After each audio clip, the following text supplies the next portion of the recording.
ओम श्री गणेशाय नमः। अथ श्री गणेश कवचम्। एषोचित पलो दैत्यान् बाल्येऽपि नाशयत्यहो। अग्रे किं कर्म कर्तेति न जाने मुनिसत्तमा। दैत्यानानाविधा दुष्टाः साधुदेवद्रुहः खलाः। अतोऽस्य कण्ठे किञ्चित् त्वं रक्षार्थं बद्धमर्हसि। मुनिरुवाच ध्यायेत् सिंहहतं विनायकममुं दिग्बाहुमाद्ये युगे। त्रेतायां तु मयूरवाहनममुं षड्बाहुकं सिद्धिदं। द्वापारे तु गजाननं युगभुजं रक्ताङ्गरागं विभुं। तुर्ये तु द्विभुजं सिताङ्गरुचिरं सर्वार्थदं सर्वदा। विनायकः शिखां पातु परमात्मा परात्परः। अतिसुन्दरकायस्तु मस्तकं सुमहोत्कटः। ललाटं कश्यपः पातु भ्रियुगं तु महोदरः। नयने भालचन्द्रस्तु गजास्यस्तोष्टपल्लवौ। जिह्वां पातु गणक्रीडा चिबुकं गिरिजासुतः। वाचं विनायकः पातु दन्तान् रक्षतु विघ्नः। श्रवणौ पाशपाणिस्तु नासिकां चिन्तितार्थदः। गणेशस्तु मुखं कण्ठं पातु देवो गणञ्जयः। स्कन्धौ पातु गजस्कन्धः स्तनौ विघ्नविनाशनः। हृदयं गणनाथस्तु हेरम्बोजठरं महान्। धराधरः पातु पार्श्वौ पृष्ठं विघ्नहरः शुभः। लिङ्गं गुह्यं सदा पातु वक्रतुण्डो महाबलः। गणक्रीडो जानुसङ्घे ऊरो मङ्गलमूर्तिमान्। एकदन्तो महाबुद्धिः पादौ गुल्फौ सदावतु। क्षिप्रप्रसादनो बाहु पाणि आशाप्रपूरकः। अङ्गुलीश्च नखान् पातु पदमहस्तोरिनाशनः। सर्वाङ्गानि मयूरेषु विश्वव्यापी सदावतु। अनुक्तमपि यत् स्थानं धूम्रकेतुः सदावतु। आमोदस्त्वग्रतः पातु प्रमोदः पृष्ठतोऽवतु। प्राच्यां रक्षतु बुद्धीश आग्नेयां सिद्धिदायकः। दक्षिणास्यामुमा पुत्रो नैऋत्यां तु गणेश्वरः। प्रतीच्यां विघ्नहर्ताव्याद् वायव्यां गजकर्णकः।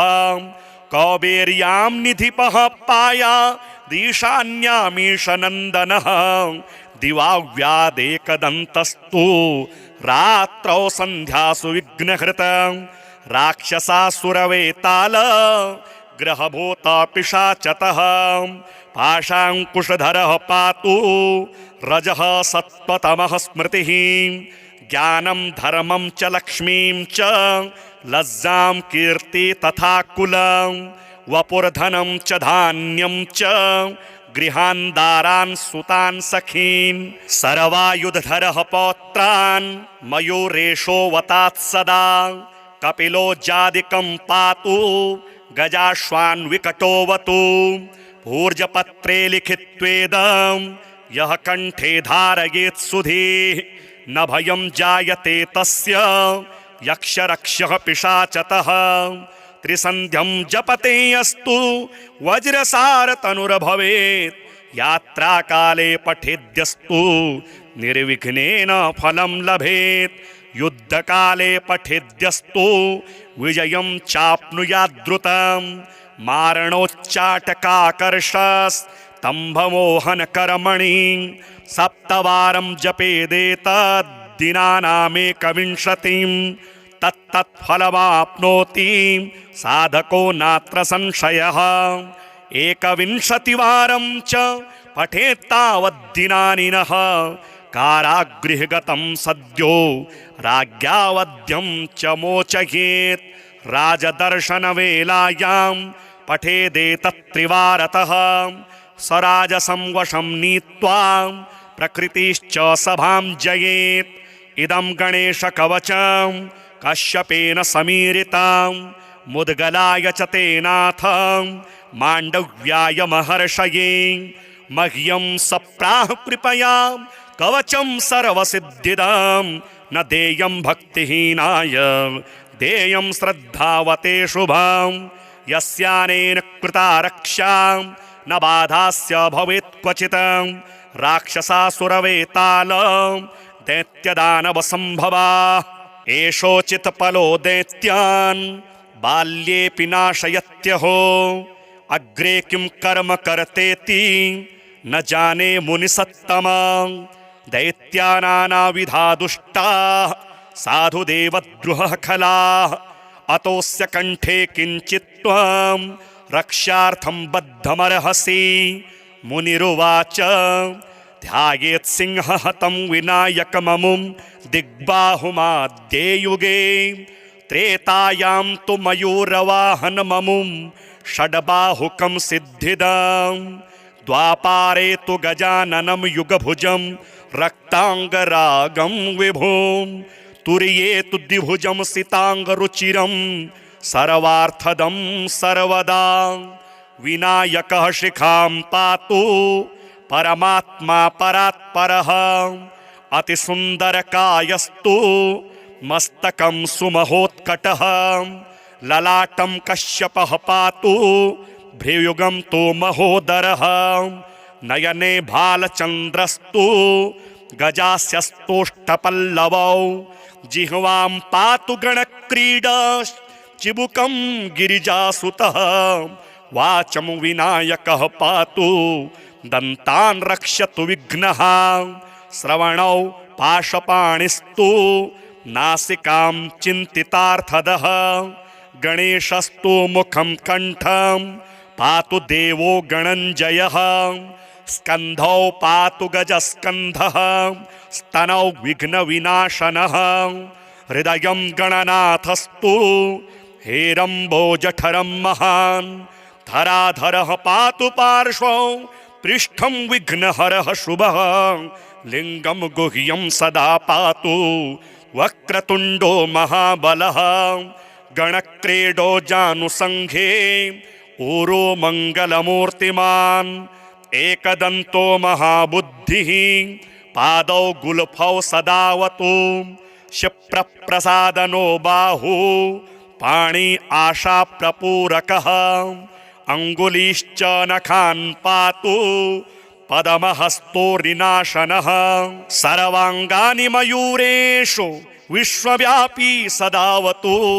अनुक्तमपि यत् स्थानं धूम्रकेतुः सदावतु। आमोदस्त्वग्रतः पातु प्रमोदः पृष्ठतोऽवतु। प्राच्यां रक्षतु बुद्धीश आग्नेयां सिद्धिदायकः। दक्षिणास्यामुमापुत्रो नैऋत्यां तु गणेश्वरः। प्रतीच्यां विघ्नहर्ताव्याद् वायव्यां गजकर्णकः। कौबेर्यां निधिपः पाया ईशान्यामीशनन्दनः। दिवाव्यादेकदन्तस्तु रात्रौ सन्ध्यासु विघ्नहृतं। राक्षसासुरवेताल ग्रहभूता पिशाचतः। पाशाङ्कुशधरः पातु रजः सत्त्वतमः स्मृतिः। ज्ञानं धर्मं च लक्ष्मीं च लज्जां कीर्ति तथा कुलं। वपुर्धनं च धान्यं च गृहान्दारान् सुतान् सखीन्। सर्वायुधधरः पौत्रान् मयूरेशो वतात् सदा। कपिलो जादिकं पातु गजाश्वान् विकटोऽवतु। भूर्जपत्रे लिखित्वेदं यः कण्ठे धारयेत् सुधीः। न भयं जायते तस्य यक्षरक्षः पिशाचतः। त्रिसन्ध्यं जपते अस्तु वज्रसारतनुर्भवेत्। यात्राकाले पठेद्यस्तु निर्विघ्नेन फलं लभेत्। युद्धकाले पठेद्यस्तु विजयं चाप्नुयाद्रुतं। मारणोच्चाटकाकर्षस् तम्भमोहन कर्मणि सप्तवारं जपेदेतद्दिनानामेकविंशतिं तत्तत्फलमाप्नोति साधको नात्र संशयः। एकविंशतिवारं च पठेत्तावद्दिनानि नः कारागृहगतं सद्यो राज्ञावध्यं च मोचयेत्। राजदर्शनवेलायां पठेदेतत्त्रिवारतः स्वराजसं वशं नीत्वा प्रकृतिश्च सभां जयेत्। इदं गणेशकवचं कश्यपेन समीरितं मुद्गलाय च तेनाथ माण्डव्याय महर्षये। मह्यं सप्राह कृपया कवचं सर्वसिद्धिदं न देयं भक्तिहीनाय देयं श्रद्धावते शुभं। यस्यानेन कृता रक्षा न बाधास्य भवेत् क्वचित् राक्षसासुरवेताल दैत्यदानवसम्भवा। एषोचित्फलो दैत्यान् बाल्येऽपि नाशयत्यहो अग्रे किं कर्म कर्तेति न जाने मुनिसत्तमा। दैत्यानानाविधा दुष्टाः साधुदेवद्रुहः खलाः अतोऽस्य कण्ठे किञ्चित् त्वं रक्षार्थं बद्धमर्हसि। मुनिरुवाच ध्यायेत् सिंहहतं विनायकममुं दिग्बाहुमाद्ये युगे त्रेतायां तु मयूरवाहनममुं षड्बाहुकं सिद्धिदं। द्वापारे तु गजाननं युगभुजं रक्ताङ्गरागं विभुं तुर्ये तु द्विभुजं सिताङ्गरुचिरं सर्वार्थदं सर्वदा। विनायकः शिखां पातु परमात्मा परात्परः अतिसुन्दरकायस्तु मस्तकं सुमहोत्कटः। ललाटं कश्यपः पातु भ्रियुगं तु महोदरः।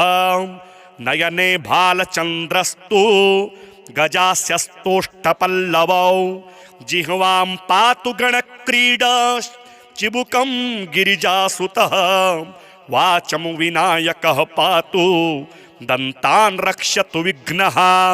श्रवणौ पाशपाणिस्तु नासिकां चिन्तितार्थदः। गणेशस्तु मुखं कण्ठं पातु देवो गणञ्जयः। स्कन्धौ पातु गजस्कन्धः स्तनौ विघ्नविनाशनः। हृदयं गणनाथस्तु हेरम्बोजठरं महान्। धराधरः पातु पार्श्वौ पृष्ठं विघ्नहरः शुभः। लिङ्गं गुह्यं सदा पातु वक्रतुण्डो महाबलः। गणक्रीडो जानुसङ्घे ऊरो मङ्गलमूर्तिमान्। एकदन्तो महाबुद्धिः पादौ गुल्फौ सदावतु। क्षिप्रप्रसादनो बाहु पाणि आशाप्रपूरकः। अङ्गुलीश्च नखान् पातु पदमहस्तोरिनाशनः।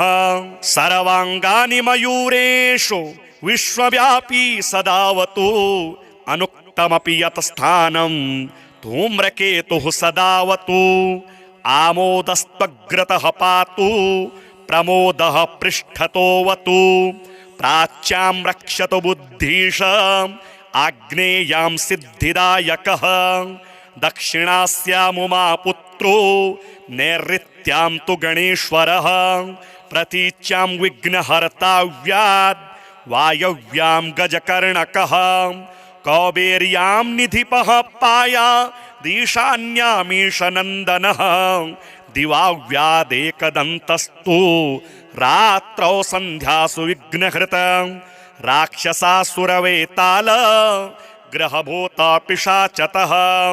पाशाङ्कुशधरः पातु रजः सत्त्वतमः स्मृतिः।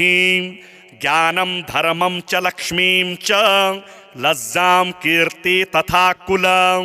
वपुर्धनं च धान्यं च गृहान् दारान् सुतान् सखीन्। सर्वायुधधरः पौत्रान् मयूरेशो वतात् सदा।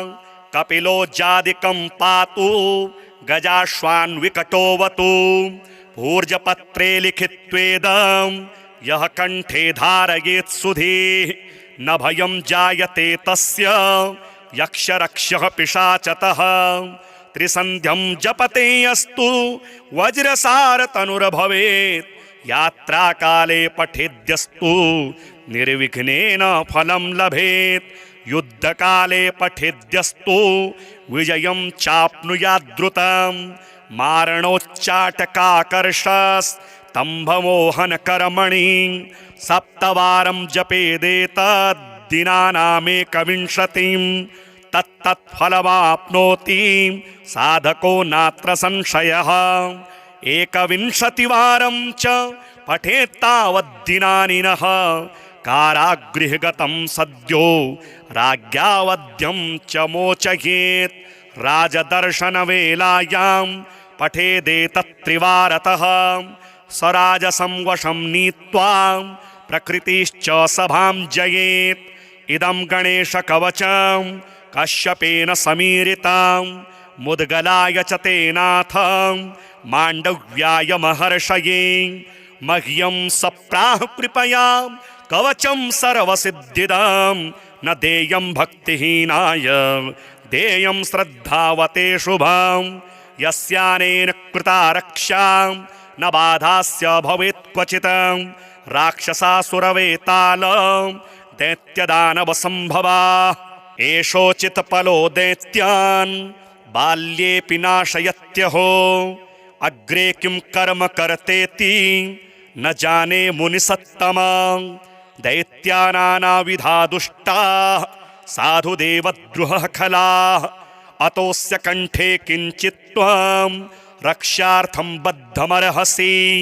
मुनिरुवाच ध्यायेत् सिंहहतं विनायकममुं दिग्बाहुमाद्ये युगे त्रेतायां तु मयूरवाहनममुं षड्बाहुकं सिद्धिदं द्वापारे तु गजाननं युगभुजं रक्ताङ्गरागं विभुं तुर्ये तु द्विभुजं सिताङ्गरुचिरं सर्वार्थदं सर्वदा विनायकः शिखां पातु परमात्मा परात्परः अतिसुन्दरकायस्तु मस्तकं सुमहोत्कटः ललाटं कश्यपः पातु भ्रियुगं तु महोदरः नयने भालचन्द्रस्तु गजास्यस्तोष्टपल्लवौ जिह्वां पातु गणक्रीडा चिबुकं गिरिजासुतः वाचं विनायकः पातु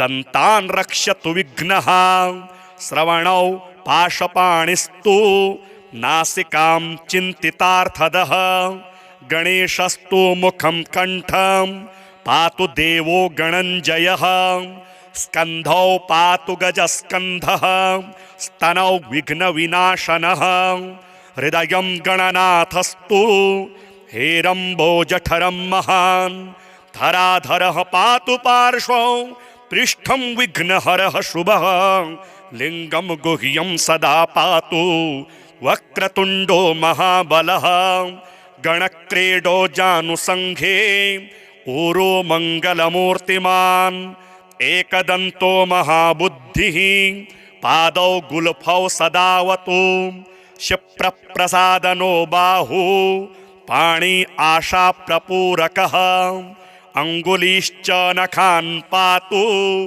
पदमहस्तोरिनाशनः सर्वाङ्गानि मयूरेषु विश्वव्यापी सदावतु अनुक्तमपि यत् स्थानं धूम्रकेतुः सदावतु आमोदस्त्वग्रतः पातु प्रमोदः पृष्ठतोऽवतु प्राच्यां रक्षतु बुद्धीश आग्नेयां सिद्धिदायकः दक्षिणास्यामुमापुत्रो नैऋत्यां तु गणेश्वरः प्रतीच्यां विघ्नहर्ताव्याद् वायव्यां गजकर्णकः कौबेर्यां निधिपः पाया ईशान्यामीशनन्दनः दिवाव्यादेकदन्तस्तु रात्रौ सन्ध्यासु विघ्नहृत राक्षसासुरवेताल ग्रहभूता पिशाचतः पाशाङ्कुशधरः पातु रजः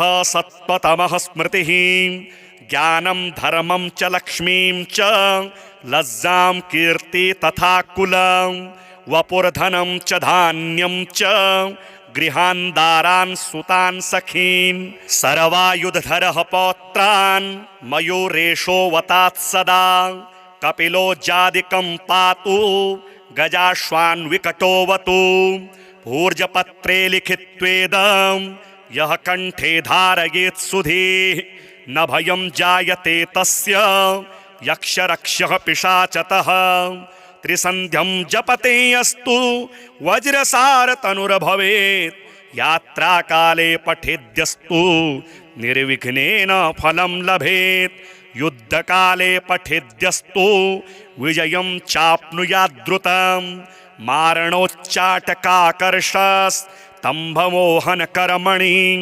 सप्तवारं जपेदेतद्दिनानामेकविंशतिं तत्तत्फलमाप्नोति साधको नात्र संशयः एकविंशतिवारं च पठेत्तावद्दिनानि नः कारागृहगतं सद्यो राज्ञावध्यं च मोचयेत् राजदर्शनवेलायां पठेदेतत्त्रिवारतः स्वराजसं वशं नीत्वा प्रकृतिश्च सभां जयेत् इदं गणेशकवचं कश्यपेन समीरितं मुद्गलाय च तेनाथ माण्डव्याय महर्षये मह्यं सप्राह कृपया कवचं सर्वसिद्धिदं न देयं भक्तिहीनाय देयं श्रद्धावते शुभं यस्यानेन कृता रक्षा न बाधास्य भवेत् क्वचित्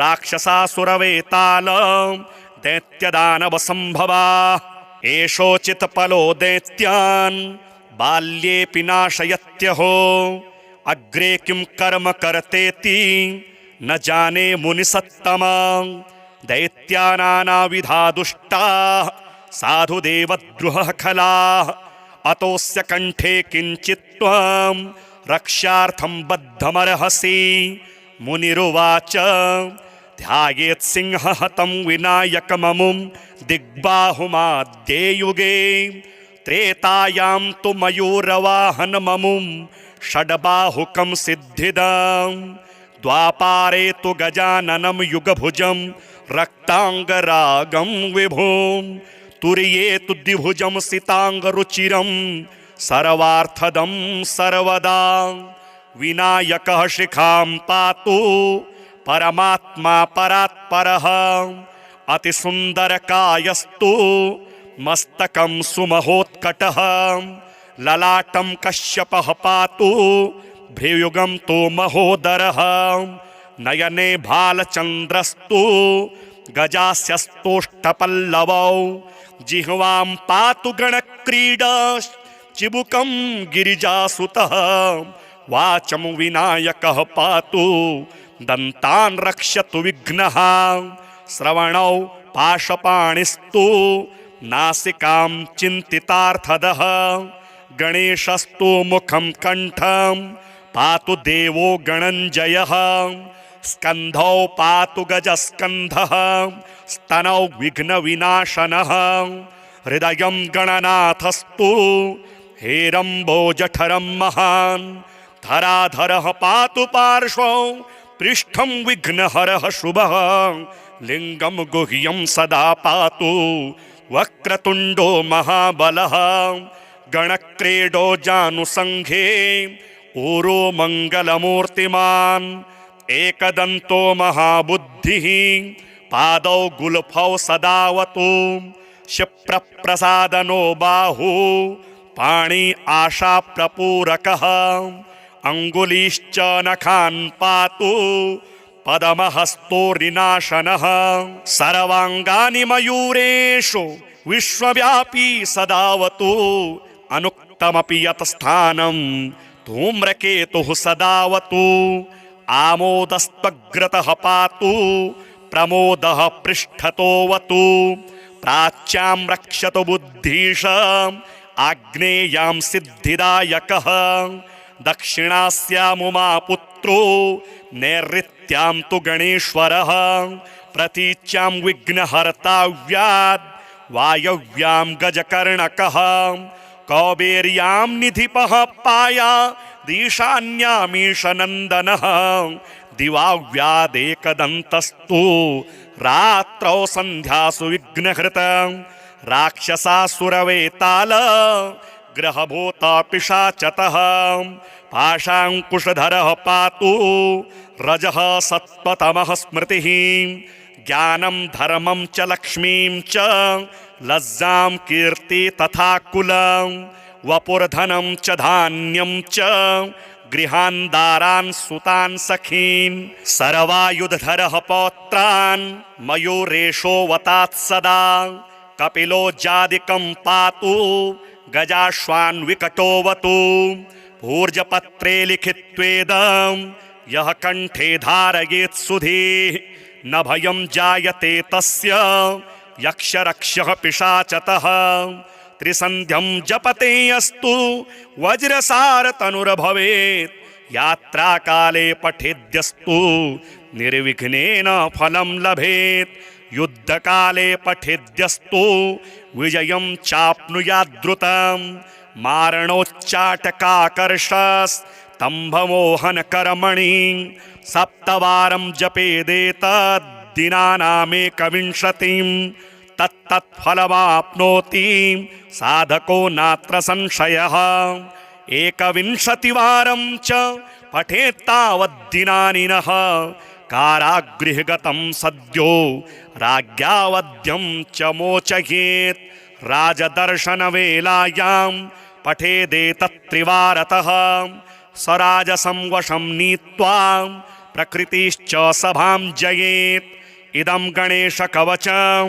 कश्यपेन समीरितां मुद्गलाय च तेनाथ माण्डव्याय महर्षये मह्यं सप्राह कृपया कवचं सर्वसिद्धिदं न देयं भक्तिहीनाय देयं श्रद्धावते शुभं यस्यानेन कृता रक्षा न बाधास्य भवेत् क्वचित् राक्षसासुरवेताल दैत्यदानवसम्भवा एषोचित्पलो दैत्यान् बाल्येऽपि नाशयत्यहो अग्रे किं कर्म कर्तेति न जाने मुनिसत्तमा दैत्यानानाविधा दुष्टाः साधुदेवद्रुहः खलाः अतोऽस्य कण्ठे किञ्चित् त्वं रक्षार्थं बद्धमर्हसि मुनिरुवाच ध्यायेत् सिंहहतं विनायकममुं दिग्बाहुमाद्ये युगे त्रेतायां तु मयूरवाहनममुं षड्बाहुकं सिद्धिदं द्वापारे तु गजाननं युगभुजं रक्ताङ्गरागं विभुं तुर्ये तु द्विभुजं सिताङ्गरुचिरं सर्वार्थदं सर्वदा विनायकः शिखां पातु परमात्मा परात्परः अतिसुन्दरकायस्तु मस्तकं सुमहोत्कटः ललाटं कश्यपः पातु भ्रियुगं तु महोदरः नयने भालचन्द्रस्तु गजास्यस्तोष्ठपल्लवौ जिह्वां पातु गणक्रीडा चिबुकं गिरिजासुतः वाचं विनायकः पातु दन्तान् रक्षतु विघ्नः श्रवणौ पाशपाणिस्तु नासिकां चिन्तितार्थदः गणेशस्तु मुखं कण्ठं पातु देवो गणञ्जयः स्कन्धौ पातु गजस्कन्धः स्तनौ विघ्नविनाशनः हृदयं गणनाथस्तु हेरम्बोजठरं महान् धराधरः पातु पार्श्वौ पृष्ठं विघ्नहरः शुभः लिङ्गं गुह्यं सदा पातु वक्रतुण्डो महाबलः गणक्रीडो जानुसङ्घे ऊरो मङ्गलमूर्तिमान् एकदन्तो महाबुद्धिः पादौ गुल्फौ सदावतु क्षिप्रप्रसादनो बाहु पाणि आशाप्रपूरकः अंगुलीश्च नखान् पातु पदमहस्तोरिनाशनः सर्वाङ्गानि मयूरेषु विश्वव्यापी सदावतु अनुक्तमपि यत् स्थानं धूम्रकेतुः सदावतु आमोदस्त्वग्रतः पातु प्रमोदः पृष्ठतोऽवतु प्राच्यां रक्षतु बुद्धीश आग्नेयां सिद्धिदायकः दक्षिणास्यामुमा पुत्रो नैऋत्यां तु गणेश्वरः प्रतीच्यां विघ्नहर्ताव्याद् वायव्यां गजकर्णकः कौबेर्यां निधिपः पाया ईशान्यामीशनन्दनः दिवाव्यादेकदन्तस्तु रात्रौ सन्ध्यासु विघ्नहृत राक्षसासुरवेताल ग्रहभूता पिशाचतः पाशाङ्कुशधरः पातु रजः सत्त्वतमः स्मृतिः ज्ञानं धर्मं च लक्ष्मीं च लज्जां कीर्ति तथा कुलं वपुर्धनं च धान्यं च गृहान् दारान् सुतान् सखीन् सर्वायुधधरः पौत्रान् मयूरेशो वतात् सदा कपिलो जादिकं पातु गजाश्वान् विकटोऽवतु भूर्जपत्रे लिखित्वेदं यः कण्ठे धारयेत् सुधीः न भयं जायते तस्य यक्षरक्षः पिशाचतः त्रिसन्ध्यं जपते अस्तु वज्रसारतनुर्भवेत् यात्राकाले पठेद्यस्तु निर्विघ्नेन फलं लभेत् युद्धकाले पठेद्यस्तु विजयं चाप्नुयाद्रुतं मारणोच्चाटकाकर्षस्तम्भमोहनकर्मणि सप्तवारं जपेदेतद्दिनानामेकविंशतिं तत्तत्फलमाप्नोति साधको नात्र संशयः 21 वारं च पठेत्तावद्दिनानि नः कारागृहगतं सद्यो राज्ञावध्यं च मोचयेत् राजदर्शनवेलायां पठेदेतत्त्रिवारतः स्वराजसं वशं नीत्वा प्रकृतिश्च सभां जयेत् इदं गणेशकवचं कश्यपेन समीरितां मुद्गलाय च तेनाथ माण्डव्याय महर्षये मह्यं सप्राह कृपया कवचं सर्वसिद्धिदां न देयं भक्तिहीनाय देयं श्रद्धावते शुभां यस्यानेन कृता रक्षा न बाधास्य भवेत् क्वचित् राक्षसासुरवेताल दैत्यदानवसम्भवा एषोचित्पलो दैत्यान् बाल्येऽपि नाशयत्यहो अग्रे किं कर्म कर्तेति न जाने मुनिसत्तमा दैत्यानानाविधा दुष्टाः साधुदेवद्रुहः खलाः अतोऽस्य कण्ठे किञ्चित् त्वं रक्षार्थं बद्धमर्हसि मुनिरुवाच ध्यायेत् सिंहहतं विनायकममुं दिग्बाहुमाद्ये युगे त्रेतायां तु मयूरवाहनममुं षड्बाहुकं सिद्धिदां द्वापारे तु गजाननं युगभुजं रक्ताङ्गरागं विभुं तुर्ये तु द्विभुजं सिताङ्गरुचिरं सर्वार्थदं सर्वदा विनायकः शिखां पातु परमात्मा परात्परः अतिसुन्दरकायस्तु मस्तकं सुमहोत्कटः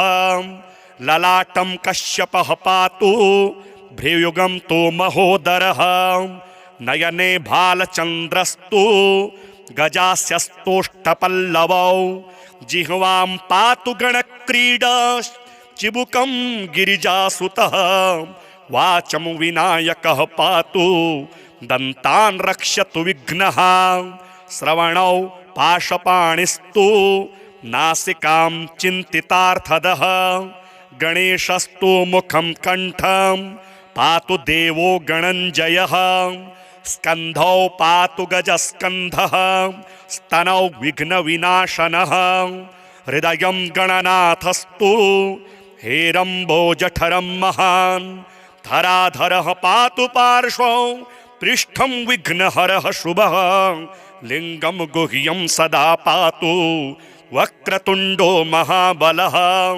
गणक्रीडो जानुसंघे ऊरो मंगलमूर्तिमान् एकदंतो महाबुद्धिः पादौ गुल्फौ सदावतु क्षिप्रप्रसादनो बाहु पाणि आशा प्रपूरकः अंगुलीश्च नखान् पातु पदमहस्तोरिनाशनः सर्वांगानि मयूरेषु विश्वव्यापी सदावतु अनुक्तमपि यत् स्थानं धूम्रकेतुः सदावतु आमोदस्त्वग्रतः पातु प्रमोदः पृष्ठतोऽवतु प्राच्यां रक्षतु बुद्धीश आग्नेयां सिद्धिदायकः दक्षिणास्यामुमा पुत्रो नैऋत्यां तु गणेश्वरः प्रतीच्यां विघ्नहर्ताव्याद् वायव्यां गजकर्णकः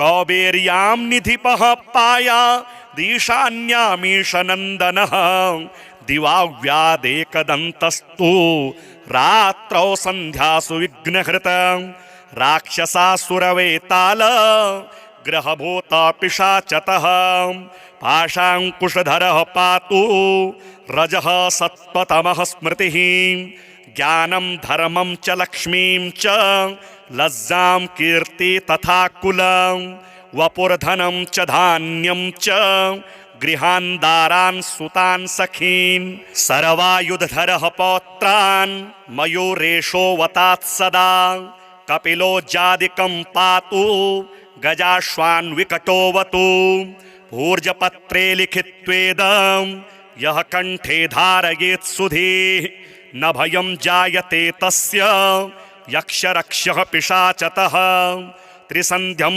जपते अस्तु वज्रसारतनुर्भवेत् यात्राकाले पठेद्यस्तु निर्विघ्नेन फलं लभेत् युद्धकाले पठेद्यस्तु विजयं चाप्नुयाद्रुतं मारणोच्चाटकाकर्षस्तम्भमोहनकर्मणि सप्तवारं जपेदेतद्दिनानामेकविंशतिं तत्तत्फलमाप्नोति साधको नात्र संशयः एकविंशतिवारं च पठेत्तावद्दिनानि नः कारागृहगतं सद्यो राज्ञावध्यं च मोचयेत् राजदर्शनवेलायां पठेदेतत्त्रिवारतः स्वराजसंवशं नीत्वा प्रकृतिश्च सभां जयेत् इदं गणेशकवचं कश्यपेन समीरितां मुद्गलाय च तेनाथ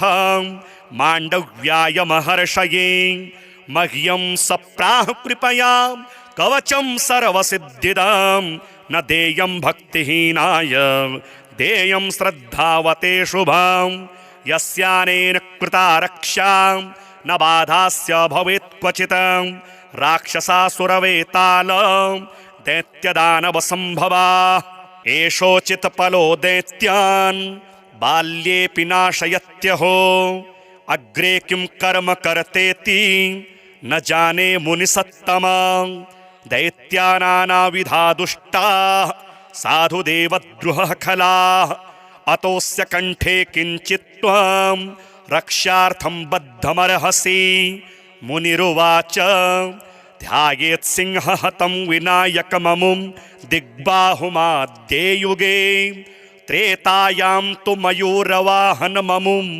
षड्बाहुकं सिद्धिदं द्वापारे तु गजाननं युगभुजं रक्ताङ्गरागं विभुं तुर्ये तु द्विभुजं सिताङ्गरुचिरं सर्वार्थदं सर्वदा विनायकः शिखां पातु परमात्मा परात्परः अतिसुन्दरकायस्तु मस्तकं सुमहोत्कटः ललाटं कश्यपः पातु भ्रियुगं तु महोदरः नयने भालचन्द्रस्तु गजास्यस्तोष्टपल्लवौ जिह्वां पातु गणक्रीडा चिबुकं गिरिजासुतः वाचं विनायकः पातु दन्तान् रक्षतु विघ्नः श्रवणौ पाशपाणिस्तु नासिकां चिन्तितार्थदः गणेशस्तु मुखं कण्ठं पातु देवो गणञ्जयः स्कन्धौ पातु गजस्कन्धः स्तनौ विघ्नविनाशनः हृदयं गणनाथस्तु हेरम्बो जठरं महान् धराधरः पातु पार्श्वौ पृष्ठं विघ्नहरः शुभः लिङ्गं गुह्यं सदा पातु वक्रतुण्डो महाबलः गणक्रीडो जानुसङ्घे ऊरो मङ्गलमूर्तिमान् एकदन्तो महाबुद्धिः पादौ गुल्फौ सदावतु क्षिप्रप्रसादनो बाहु पाणि आशाप्रपूरकः अङ्गुलीश्च नखान् पातु पदमहस्तोरिनाशनः सर्वाङ्गानि मयूरेषु विश्वव्यापी सदावतु अनुक्तमपि यत् स्थानं धूम्रकेतुः सदावतु आमोदस्त्वग्रतः पातु प्रमोदः पृष्ठतोऽवतु प्राच्यां रक्षतु बुद्धीश आग्नेयां सिद्धिदायकः दक्षिणास्यामुमापुत्रो नैऋत्यां तु गणेश्वरः प्रतीच्यां विघ्नहर्ताव्याद् वायव्यां गजकर्णकः कौबेर्यां निधिपः पाया दीशान्यामीशनन्दनः दिवाव्यादेकदन्तस्तु रात्रौ सन्ध्यासु विघ्नहृत राक्षसासुरवेताल ग्रहभूता पिशाचतः पाशाङ्कुशधरः पातु रजः सत्त्वतमः स्मृतिः ज्ञानं धर्मं च लक्ष्मीं च लज्जां कीर्ति तथा कुलं वपुर्धनं च धान्यं च गृहान् दारान् सुतान् सखीन् सर्वायुधधरः पौत्रान् मयूरेशो वतात् सदा कपिलो जादिकं पातु गजाश्वान् विकटोऽवतु भूर्जपत्रे लिखित्वेदं यः कण्ठे धारयेत् सुधीः न भयं जायते तस्य यक्षरक्षः पिशाचतः त्रिसन्ध्यं जपते अस्तु वज्रसारतनुर्भवेत् यात्राकाले पठेद्यस्तु निर्विघ्नेन फलं लभेत् युद्धकाले पठेद्यस्तु विजयं चाप्नुयाद्रुतं मारणोच्चाटकाकर्षस्तम्भमोहनकर्मणि सप्तवारं जपेदेतद्दिनानामेकविंशतिं तत्तत्फलमाप्नोति साधको नात्र संशयः एकविंशतिवारं च पठेत्तावद्दिनानि नः कारागृहगतं सद्यो राज्ञावध्यं च मोचयेत् राजदर्शनवेलायां पठेदेतत्त्रिवारतः स्वराजसं वशं नीत्वा प्रकृतिश्च सभां जयेत् इदं गणेशकवचं कश्यपेन समीरितां मुद्गलाय च तेनाथ माण्डव्याय महर्षये मह्यं सप्राह कृपया कवचं सर्वसिद्धिदां न देयं भक्तिहीनाय देयं श्रद्धावते शुभां यस्यानेन कृता रक्षा न बाधास्य भवेत् क्वचित् राक्षसासुरवेताल दैत्यदानवसम्भवा एषोचित्पलो दैत्यान् बाल्येऽपि नाशयत्यहो अग्रे किं कर्म कर्तेति न जाने मुनिसत्तमा दैत्यानानाविधा दुष्टाः साधुदेवद्रुहः खलाः अतोऽस्य कण्ठे किञ्चित् त्वं रक्षार्थं बद्धमर्हसि मुनिरुवाच ध्यायेत् सिंहहतं विनायकममुं दिग्बाहुमाद्ये युगे त्रेतायां तु मयूरवाहनममुं षड्बाहुकं सिद्धिदां द्वापारे तु गजाननं युगभुजं रक्ताङ्गरागं विभुं तुर्ये तु द्विभुजं सिताङ्गरुचिरं सर्वार्थदं सर्वदा विनायकः शिखां पातु परमात्मा परात्परः अतिसुन्दरकायस्तु मस्तकं सुमहोत्कटः ललाटं कश्यपः पातु भ्रियुगं तु महोदरः नयने भालचन्द्रस्तु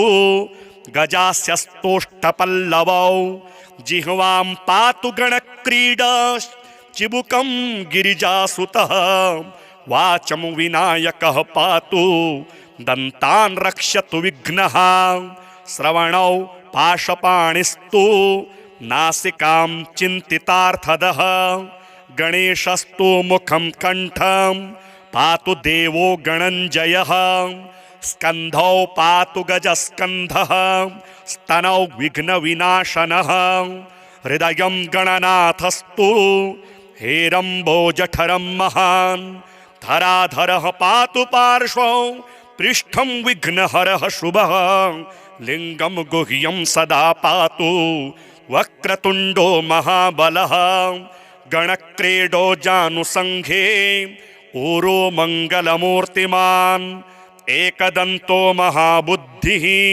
पादौ गुल्फौ सदावतु क्षिप्रप्रसादनो बाहु पाणि आशाप्रपूरकः अङ्गुलीश्च नखान् पातु पदमहस्तोरिनाशनः सर्वाङ्गानि मयूरेषु विश्वव्यापी सदावतु अनुक्तमपि यत् स्थानं धूम्रकेतुः सदावतु आमोदस्त्वग्रतः पातु प्रमोदः पृष्ठतोऽवतु प्राच्यां रक्षतु बुद्धीश आग्नेयां सिद्धिदायकः दक्षिणास्यामुमापुत्रो नैऋत्यां तु गणेश्वरः प्रतीच्यां विघ्नहर्ताव्याद् वायव्यां गजकर्णकः कौबेर्यां निधिपः पाया दीशान्यामीशनन्दनः दिवाव्यादेकदन्तस्तु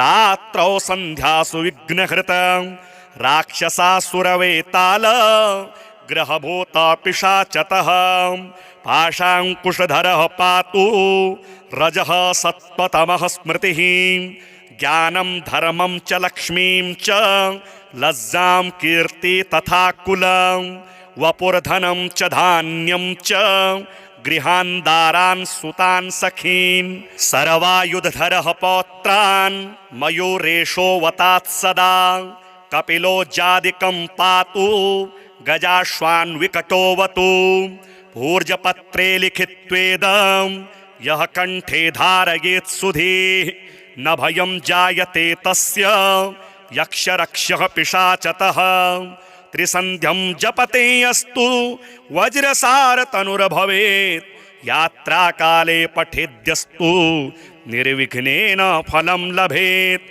युद्धकाले पठेद्यस्तु विजयं चाप्नुयाद्रुतं मारणोच्चाटकाकर्षस्तम्भमोहनकर्मणि सप्तवारं जपेदेतद्दिनानामेकविंशतिं तत्तत्फलमाप्नोति साधको नात्र संशयः एकविंशतिवारं च पठेत्तावद्दिनानि नः कारागृहगतं सद्यो राज्ञावध्यं च मोचयेत् राजदर्शनवेलायां पठेदेतत्त्रिवारतः स्वराजसं वशं नीत्वा प्रकृतिश्च सभां जयेत् इदं गणेशकवचं कश्यपेन समीरितां मुद्गलाय च तेनाथ माण्डव्याय महर्षये मह्यं सप्राह कृपया कवचं सर्वसिद्धिदं न देयं भक्तिहीनाय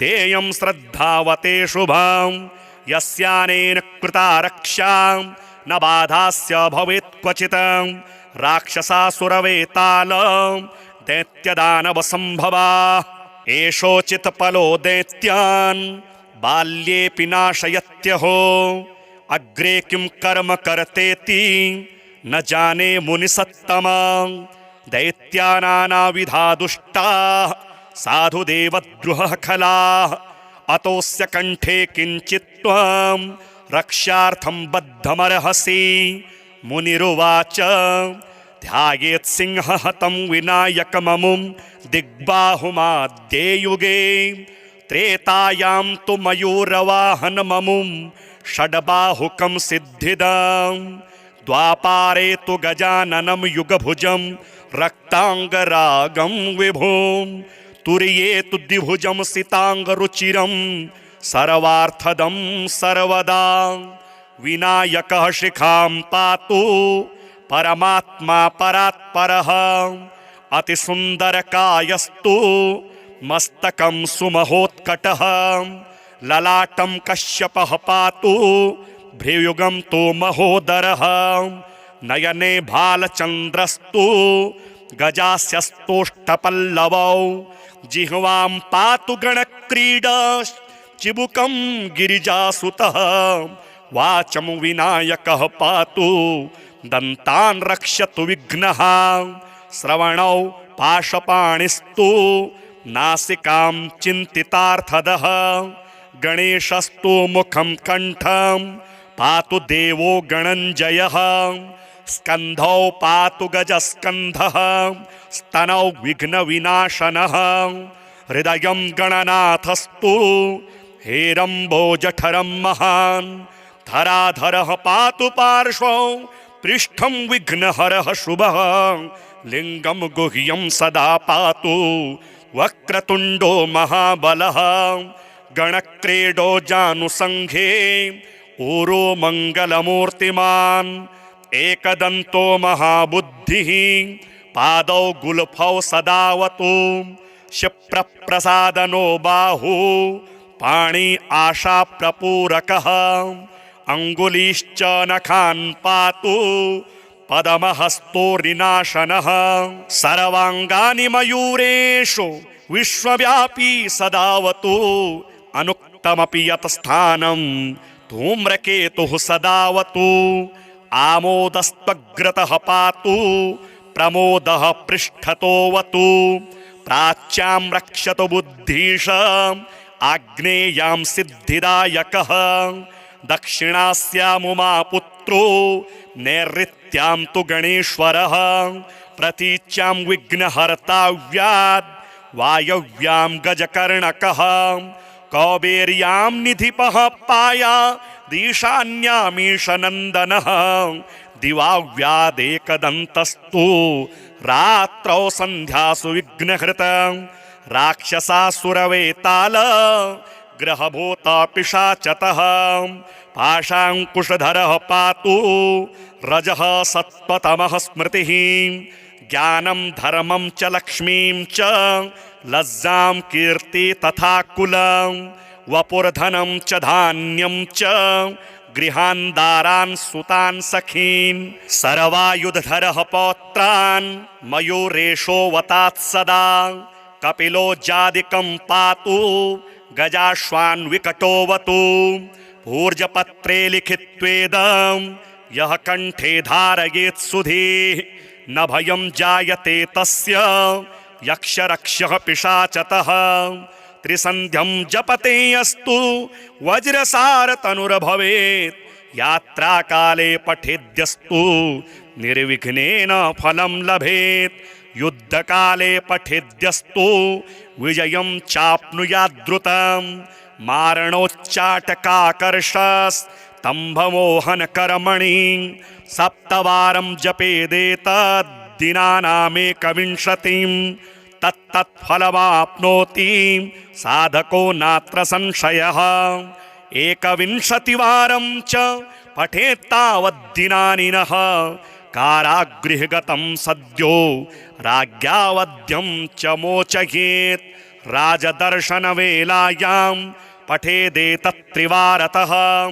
स्वराजसं वशं नीत्वा प्रकृतिश्च सभां जयेत् इदं गणेशकवचं कश्यपेन समीरितां मुद्गलाय च तेनाथ माण्डव्याय महर्षये मह्यं सप्राह कृपया कवचं सर्वसिद्धिदां न देयं भक्तिहीनाय देयं श्रद्धावते शुभां यस्यानेन कृता रक्षा न बाधास्य भवेत् क्वचित् राक्षसासुरवेताल दैत्यदानवसम्भवा एषोचित्पलो दैत्यान् बाल्येऽपि नाशयत्यहो अग्रे किं कर्म कर्तेति न जाने मुनिसत्तमा दैत्यानानाविधा दुष्टाः साधुदेवद्रुहः खलाः अतोऽस्य कण्ठे किञ्चित् त्वं रक्षार्थं बद्धमर्हसि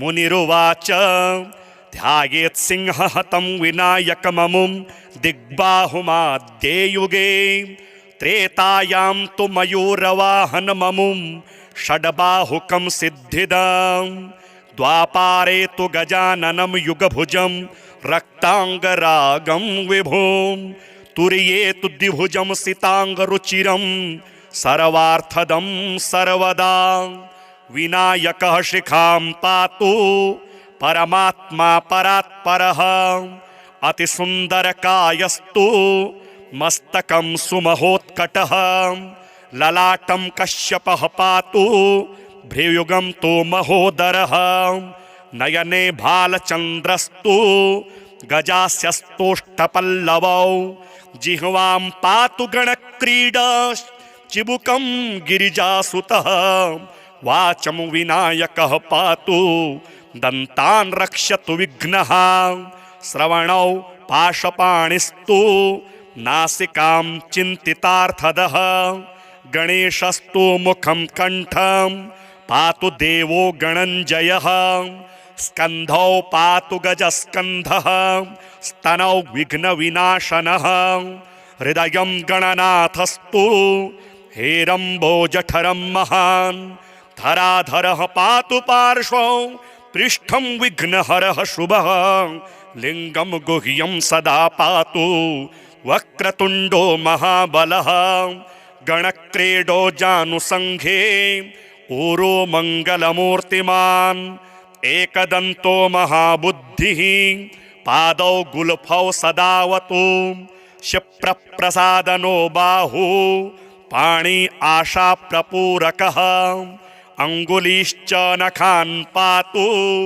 पदमहस्तोरिनाशनः सर्वाङ्गानि मयूरेषु विश्वव्यापी सदावतु अनुक्तमपि यत् स्थानं धूम्रकेतुः सदावतु आमोदस्त्वग्रतः पातु प्रमोदः पृष्ठतोऽवतु प्राच्यां रक्षतु बुद्धीश आग्नेयां सिद्धिदायकः दक्षिणास्यामुमापुत्रो नैऋत्यां तु गणेश्वरः प्रतीच्यां विघ्नहर्ताव्याद् वायव्यां गजकर्णकः कौबेर्यां निधिपः पाया दीशान्यामीशनन्दनः दिवाव्यादेकदन्तस्तु रात्रौ सन्ध्यासु विघ्नहृतं राक्षसासुरवेताल ग्रहभूता पिशाचतः पाशाङ्कुशधरः पातु रजः